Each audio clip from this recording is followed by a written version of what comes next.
Hey friends, okay. Hey friends, this is DRUM-THRU Drive-In, and we asked you online to ask us questions so I can answer them.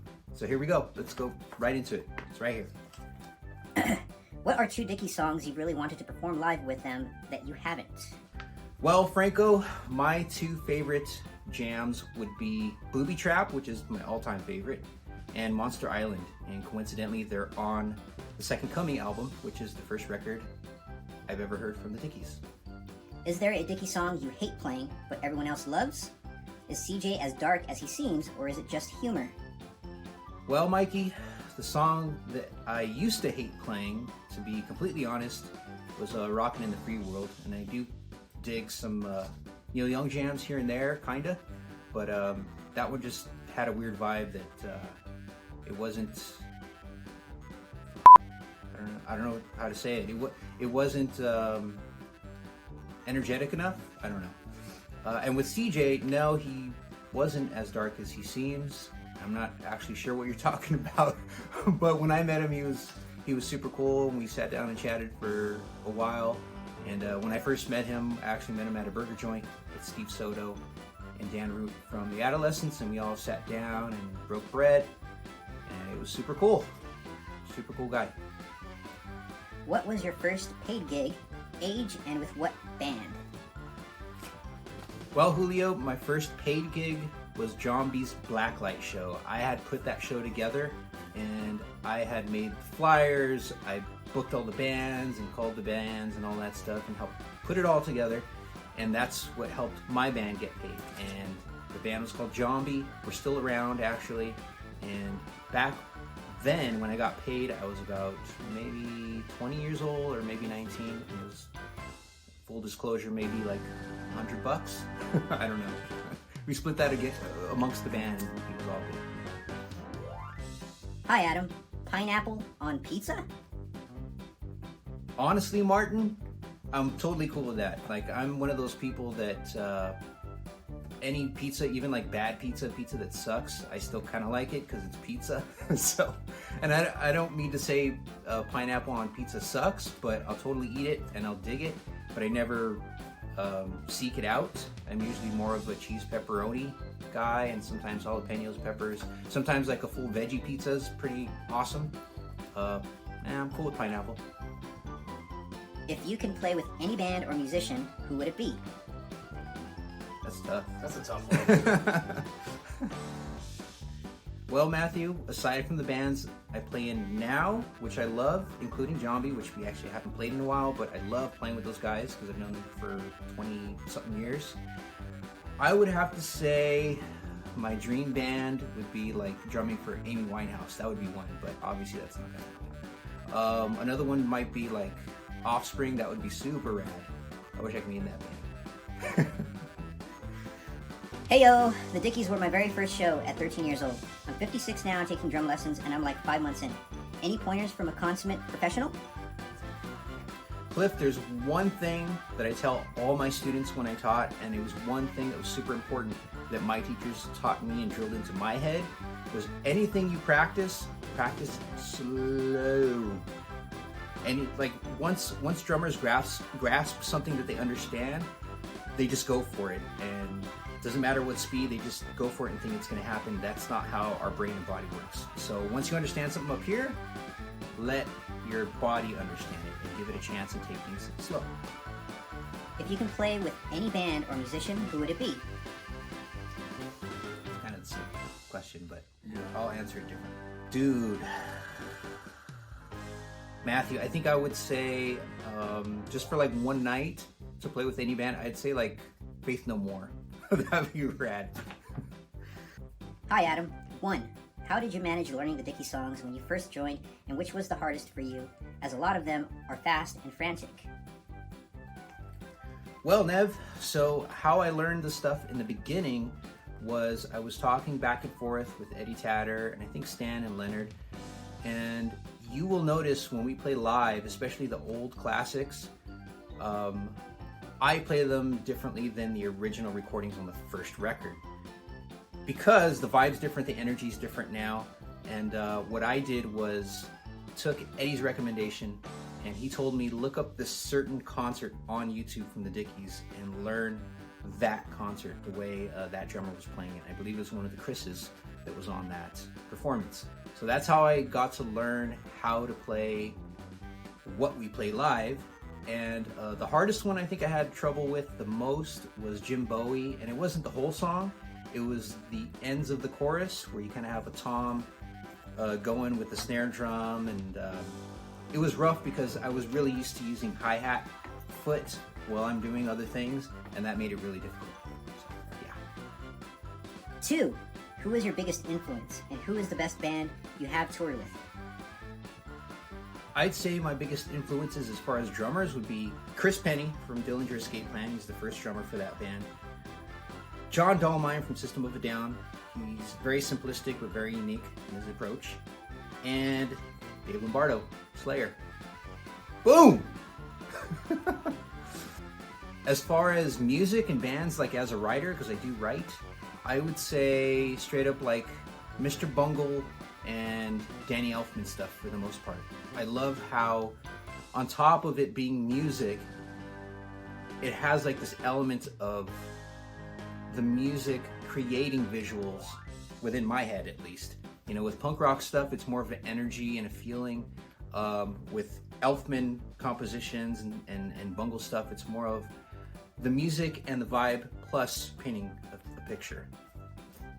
Well, there was this band with Woody Harrelson that I played in with. It was called DMT Karate Monks, and that was like the best band I ever played in. You find them on YouTube, look them up. No, I'm just kidding, I don't know. What's the funnest show you played? Lineup, story, and about the show. Well, Jared, my favorite show ever that I can think of as of now, up to this point in my life, was in about maybe 2001, and it was with my band Zombie.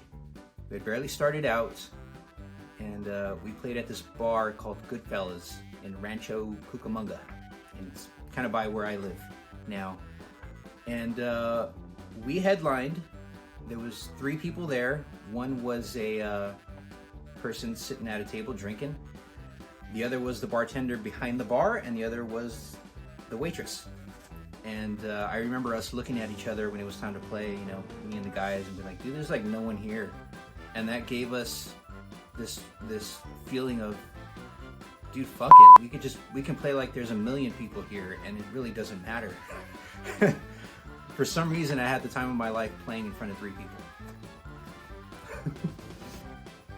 Are there any Dickies songs you don't play you wish the band would?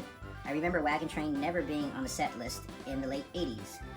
Well, Rich, I already answered that question, so it'd basically be Booby Trap or Monster Island. I would love to play those songs. I don't know when we will. One day we might. One day Leonard might gift me with saying, hey, we're gonna do Booby Trap. That would be super cool, but until then. Can I join your band? I play guitar. Not good at all, but I can try, damn it. Yes, you can. Type that right. Adam, out of all of the Dickies albums, which is your favorite, and is it really true this will definitely be the last one? Great style, dude. See you in the UK soon. Thumbs up. Mr. Wolfenblack, I would say my favorite album from the Dickies is the first album from the Dickies that I've heard, which is The Second Coming. I bought the cassette tape in Hollywood. I think I ditched school and I went to Melrose with some friends to go through the punk shops there looking for stuff. And I bought the Dickies cassette, Second Coming. And I didn't know whether to laugh at them, with them, or if I should be laughing at all when I heard it, but it was fucking great. So there's that. And I think it's really true that this is going to be the last album. I don't know. I don't know what's going to happen in the future to any of us, but the talk is this is the last album. Sorry. Your kids like punk rock, and do they fully understand that you're in some very beloved bands? Parentheses, sorry I haven't been following long enough. End parentheses. Is it too late to get the Dickies involved with the new Toxic Avenger movie? The first band I ever saw was D.I. ages ago. Can you tell a story from those times? Thanks. Well, Corey, I don't know if my daughter likes punk rock so much. Every now and again I'll put something on, and for her it's more of a matter of does she like the cover art of a record that I have out. One that she liked was Voodoo Glow Skulls, the latest album. And I put that on, and I think it was a little creepy for her, so we switched it. She liked the cover of the Momentum GBH album, which is the latest album. I put that on, and she kind of dug it. She was jumping around, dancing. So I don't know. I guess at times she's into punk, sometimes she's not. As far as the new Toxic Avenger movie, I have no idea, but thank you for bringing that up. I'm going to hit up Stan and ask him for that answer. Well, back in the day with DI, I was not around, but for the past maybe 10 years, off and on, I've been subbing, sitting in on drums for DI, and these past 10 years are pretty cool. I would say here and there, there's like a vibe of urgency just a little higher than compared to Dickies shows as far as the crowd and kind of wild stuff going on. I don't know. One time I played a show with them in Lancaster, and it got pretty wild. Cops ended up showing up in the parking lot. I don't know what was going on, but it was pretty crazy. What's the worst thing you've been hit by on stage? Well, Ego, the worst thing that I've probably been pelted with or stuff thrown at me at a gig, I actually haven't had much of anything thrown at me and hit me.